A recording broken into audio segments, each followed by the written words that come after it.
नमस्कार दोस्तों, जय श्री राम, हर हर महादेव। वीडियो शुरू करने से पहले चैनल को सब्सक्राइब जरूर कर लें ताकि हमारी आने वाली वीडियो आप तक जल्द से जल्द पहुंच सके। दोस्तों, सच्ची श्रद्धा से कमेंट में हर हर महादेव, जय श्री राम, जय बागेश्वर धाम जरूर लिखें। दोस्तों, द्रौपदी का विवाह पांचों पांडवों से कैसे हुआ या पांचों पांडवों की वह पत्नी कैसे बन गई, यह बहुत लंबी कहानी है। कहते हैं कि द्रौपदी अपने पिछले जन्म में बहुत सुंदर युवती थी। सर्वगुण संपन्न होने के कारण उसे योग्य वर नहीं मिल रहा था, इसलिए उसने भगवान शंकर की तपस्या की और तब शंकर जी प्रकट हुए।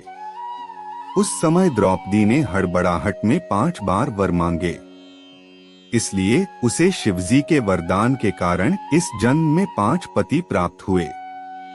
जब भगवान शिव ने द्रौपदी को 5 पति प्राप्त होने का वरदान दिया था, तब वह भी ये जानते थे कि उसे अपने 5 पतियों के साथ पत्नी धर्म निभाने में समस्या होगी।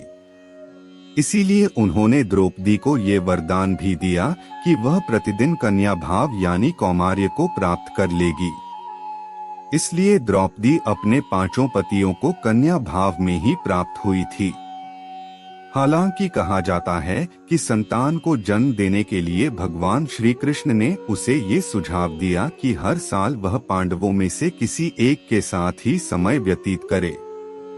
साथ ही जिस समय वह अपने कक्ष में किसी एक पांडव के साथ हो, तो उनके कक्ष में कोई और पांडव प्रवेश न करें।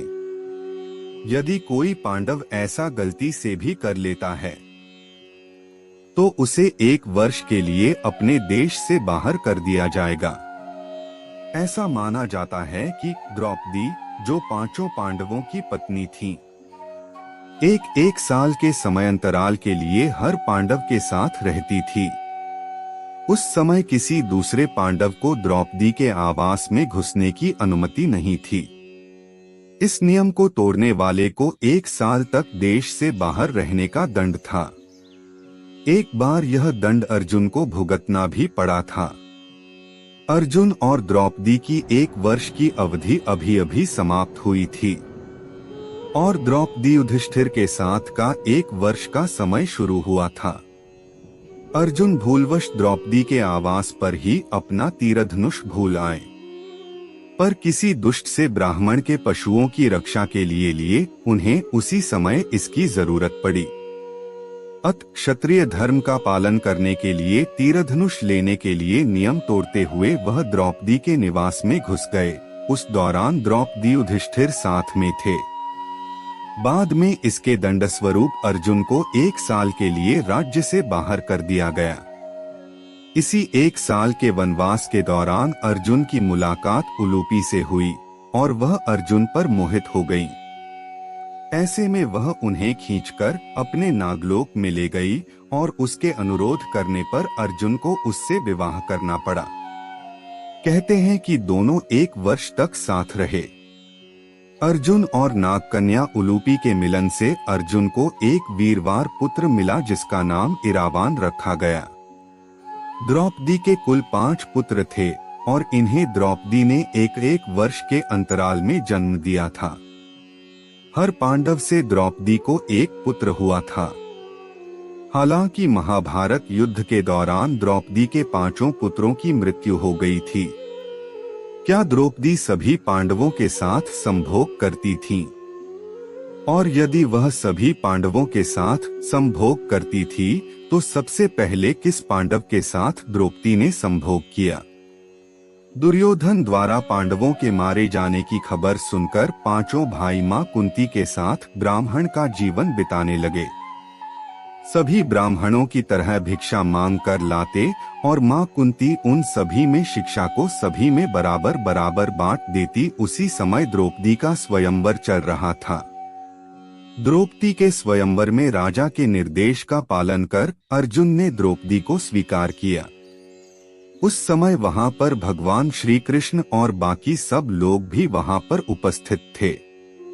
इसे साफ जाहिर होता है कि द्रौपदी का विवाह सिर्फ अर्जुन से ही हुआ था। तो उस समय मां कुंती भगवान की आराधना कर रही थी।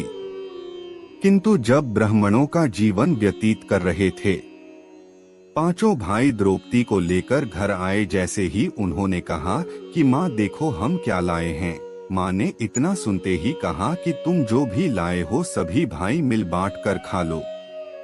सभी भाई माँ की बात को एक आदेश की तरह मानते थे। वह सब चुप हो गए। बाद में जब कुंती ने बाहर आकर देखा तो वह देखकर आश्चर्यचकित हो गई। फिर उसने युधिष्ठिर से बोला, तुम ऐसा करो कि मेरी बात भी सही हो जाए और कुछ गलत भी ना हो। युधिष्ठिर ने माँ का आदेश पाकर यह फैसला किया कि सभी भाई द्रौपदी से शादी करेंगे, किंतु हिंदू धर्म में एक से ज्यादा शादी करना पाप माना चाहता था। इसलिए द्रौपदी के पिता को इस बात की काफी चिंता हुई, पर ऋषि व्यास जी ने उनको बताया कि पूर्व जन्म में द्रौपदी ने भगवान शिव की तपस्या करके उनसे एक वरदान मांगा था, सर्वगुण संपन्न चाहिए। द्रौपदी ने यह बात 5 बार कही थी, इसलिए भगवान शिव ने उन्हें वरदान दिया था कि तुम्हें अगले जन्म में 5 भारत ऋषि विषयों के पुत्र से तुम्हारा विवाह होगा। यह बात सुनकर द्रौपदी के पिता पांचों भाइयों के साथ द्रौपदी का विवाह करने के लिए तैयार हो गए। द्रौपदी का विवाह सबसे पहले अक्षर भाइयों में सबसे बड़े भाई युधिष्ठिर के साथ हुआ, जिसके चलते द्रौपदी ने युधिष्ठिर के साथ सबसे पहले संभोग किए। उसके अगले ही दिन द्रौपदी का विवाह भीम के साथ हुआ और साथ भी संभोग किया, और उसी तरह अर्जुन, नकुल और सहदेव के साथ भी हुआ। जैसा कि सभी देवताओं को पता था कि द्रौपदी को पिछले जन्म में ही 5 पतियों के साथ शादी का वरदान मिल चुका था। भगवान शिव ने द्रौपदी की तपस्या से खुश होकर उन्हें कन्या कहा था, जिसे उन्होंने द्रौपदी को वर्जिन रहने का वरदान दिया था, जिससे द्रौपदी रोज नहाने के बाद कन्या भाव को